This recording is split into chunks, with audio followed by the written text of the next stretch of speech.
Tara, samahan niyo ako kasi ngayong araw, papagandahin natin yung motor ko. Bale, NMAX version 2 lang pala to. At alam niyo ba, mahilig talaga ako sa mga motor, big bike. Pero wala akong ka-idea kung magkano yung mga pampalit ng parts. Pero dahil na-bored ako ngayon at wala akong magawa sa bahay, nag-decide ako na gawin kong pink yung motor. So yung plano ko lang talaga is papinturahan ko lang sana siya ng pink. Kaso ate ko, nakita ko yung mga parts ang gaganda. Ayan, ikakabit na yung mags dito. Sobrang excited na ako. Literal na trust the process talaga siya. Naka-carbon na din pala yung ibang parts ng motor. At sobrang nahirapan ako mag-decide kung anong shade ng pink yung ipapalagay ko dito. Yung gusto ko kasing kulay is parang kumikinang-kinang siya. So ayan guys, unti-unti nang nakakabit. Ang ganda!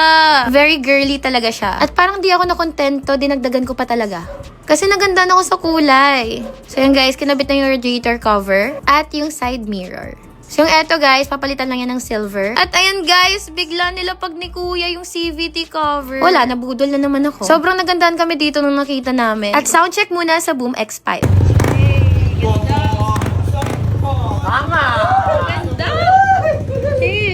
So guys, di pa yan tapos. Abangan nyo na lang yung part 2. Dito ako nagpagawa sa Lobo Cell Design. Okay, so build reveal tayo in 3, 2, 1. Ito pala yung total cost ng nagastos ko guys. Kaya abangan nyo naman yung part 2.